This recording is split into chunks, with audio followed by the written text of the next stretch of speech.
Nice shot. Great shot. Very good shot.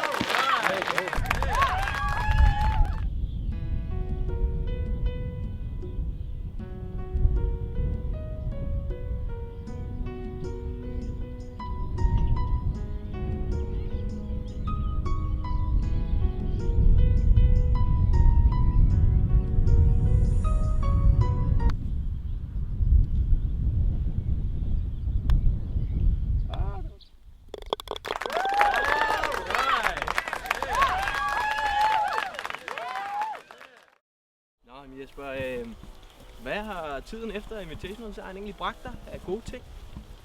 Jamen, der har jo været en masse med arbejde, og nu er jeg jo startet nyt arbejde, jo, hvor at jeg ikke går og knokler så meget, så nu skulle der forhåbentlig være tid til, at man kan spille noget mere golf, jo. Altså man kan jo forvente, at med sådan en stor sejr, så følger der en masse dame opmærksomhed med fra tøserne, specielt her i en lille by som Frederiksværk, hvor rygterne hurtigt løber, at man har vundet. Hvordan har det stået til på den front? Ja, selvfølgelig var der lidt telefonopringning og noget, men det var ikke så slemt, som man kunne have forventet. Som sagt, det er en lille by. Rygterne siger også, at du har været ude og få brugt en masse penge på spil og ludomani. Har der været et behov, der skulle stilles efter den store opmærksomhed, man fik efter sejren? Nej, jeg synes bare, at jeg begyndte at føle mig lidt heldig, så jeg vandt lige en gang i lotto, og så hvorfor ikke skyde dem af på noget gambling.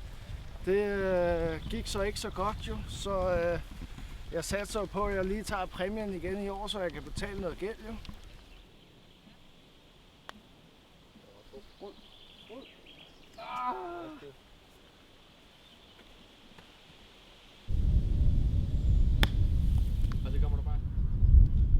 Nå Jesper, nu er vi jo så tilbage her på hul 7, og der gik det jo særdeles godt sidst du var her.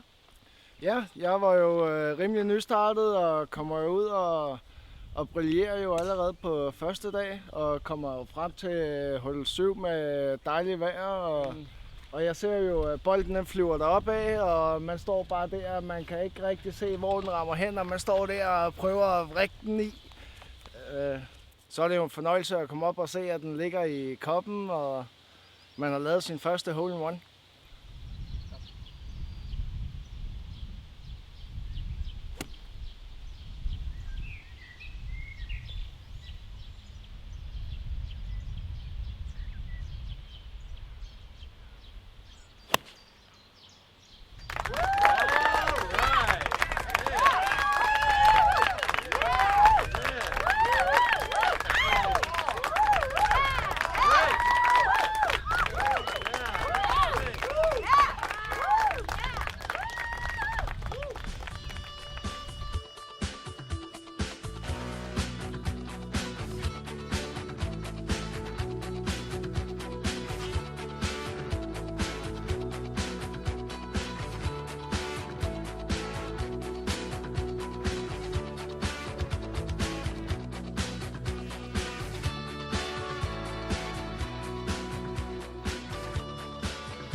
Jesper, du har jo haft en lille krise med mediepresset, blev for stort på et tidspunkt.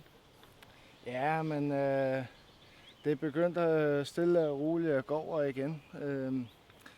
Der var lidt meget omtale omkring de 2 gode dage der, at den hurtige udvikling, der kommer fra så ung en spiller, men det var bare med at holde hovedet koldt og så se, om man kunne klare presset jo. Her det sidste halvårs tid, der har ikke været så meget pres, hverken fra medier eller noget som helst, men der har heller ikke været de store forbedringer. Men nu tager vi lige en tur her på bag 9, det plejer at være dræberen, så kan vi lige tage en efterfølger her, eller en opfølger her senere. Jesper, hul 14. Det var en lidt sjov oplevelse for dig. Presset melder sig ind. Hvad sker der?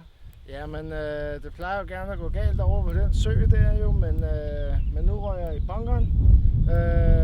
Og der ryger jeg jo ikke så langt på mit første bunkerslag, men andet slag til gengæld, det ryger op og ligger lige 1 meter fra pind. Så det går. Alternativ måde at give sine konkurrenter tro håb på tingene, og så sætter dem på plads igen. Ja, men hvis man bare går der og brillerer hele tiden, så er der jo ikke meget at spille i det. Fint.